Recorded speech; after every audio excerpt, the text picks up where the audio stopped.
Hi students and family members, this is Mr. Panza with a homework help video solving this problem. How do we solve for function tables? I've listed the steps for the students to use algebra to help them solve function tables. Now they know how to solve open number sentence. In other words, use algebra. They should be able to use algebra or create open number sentences for function tables to solve for input-output boxes following these steps. Step 1, check to see if your answer is increasing or decreasing. Then use step 2, increasing, or step 2, decreasing.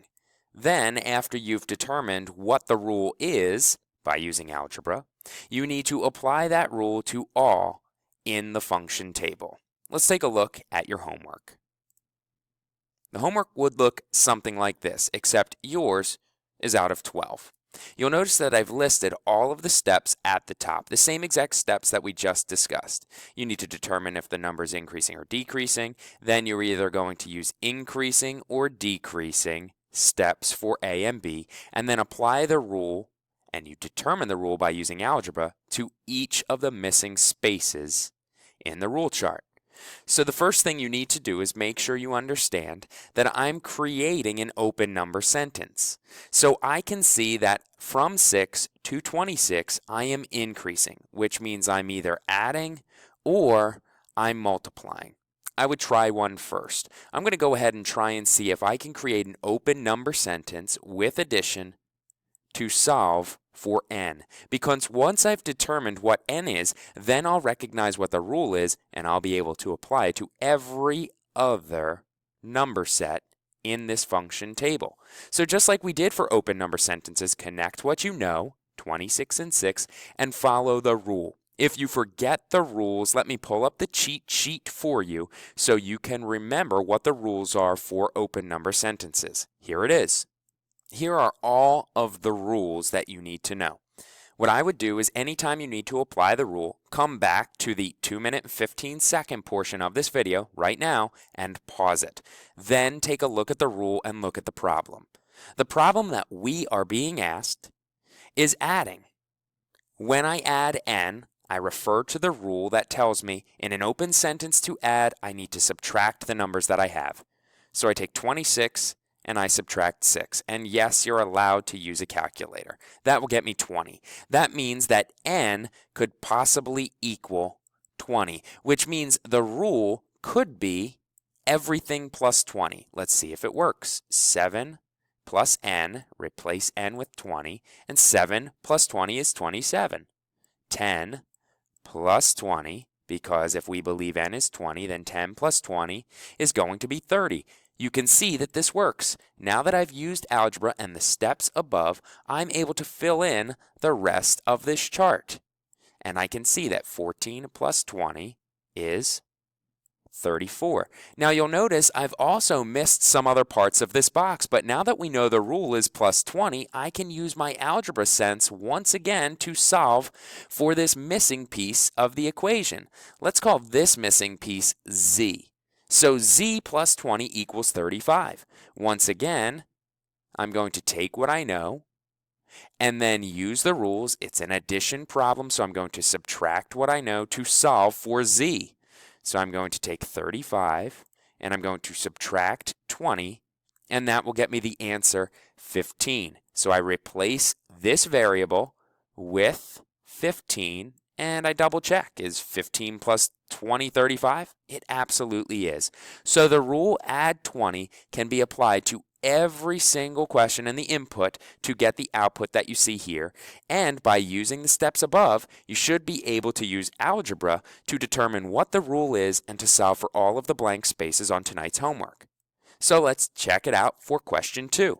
This time, the first one doesn't give me an answer in the output box. That means I need to jump down to the one that actually does, which is block number 2.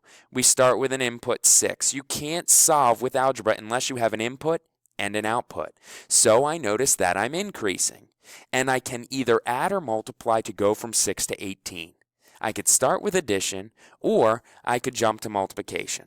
I'm going to try multiplication this time. Let's say it's 6 times a. I know that it's going to be 6 times a equals 18, which means I connect my 6 to my 18, and I go back to my rules. This is an open multiplication sentence. Well, in an open multiplication sentence, it tells me that I need to divide. So I'm going to take 18 and divide it by 6 to solve for A, which gives me 3.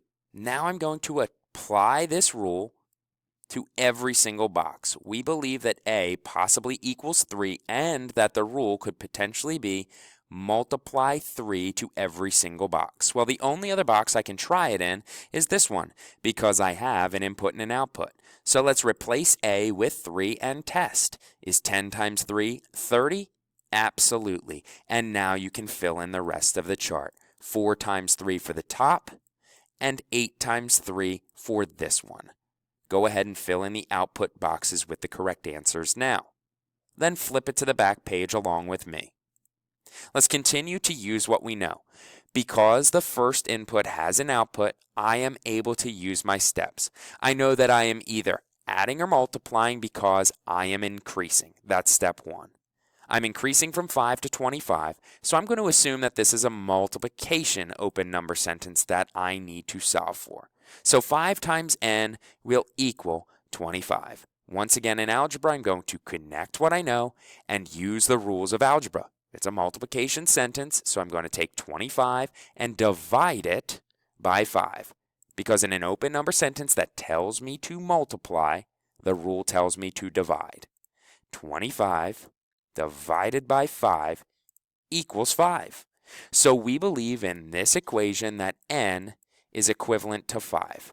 And I believe the rule is now times 5. So I need to try and apply that to another box that is completely filled in with an input and an output, which in this case is here, and 7 times 5 is equal to 35.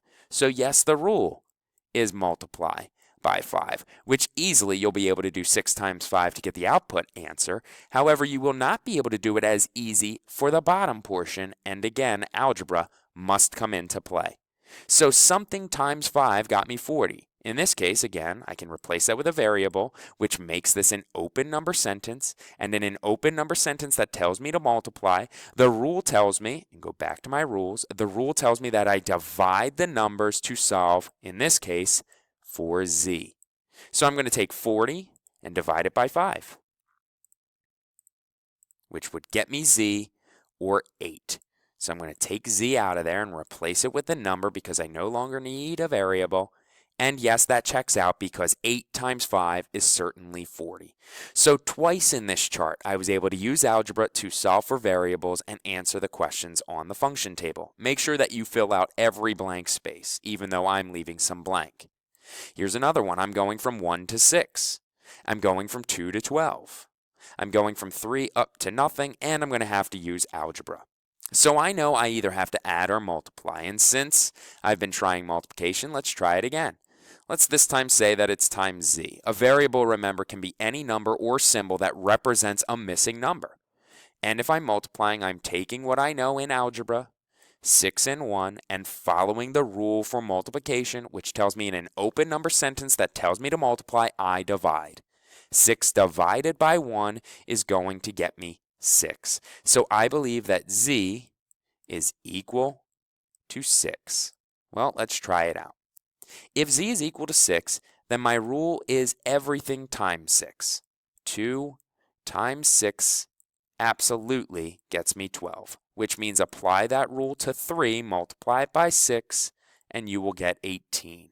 And once again in the bottom box, it is left blank, so I'm going to say n times 6 needs to get me 24. Using algebra, I take what I know, connect them together, and follow the rule. The rule for multiplication in algebra or an open number sentence tells me that if a problem tells me to multiply, I divide the numbers to solve for the variable. In this case, the variable is n. So I take 24 and I divide it by 6 to solve for n, which is 4, and then I check to make sure that it works. Is 4 times 6 24? 6, 12, 18, 24. Yes, it absolutely is. I want you to try and apply these rules to the bottom question for yourself. Take a look. You're increasing again. Maybe you're multiplying. If you're multiplying, What are you multiplying by to solve for n? I need to know the rule for multiplication, which is in an open number sentence, like this one, that tells me to multiply. I'm actually going to divide 6 by 2. If you do that, you'll be able to solve for what n is, and you will realize that you are multiplying by a certain number. Fill in that rule for each of these, solve for the blank space, and use algebra to fill in the bottom one. Hope this video helps for tonight's homework.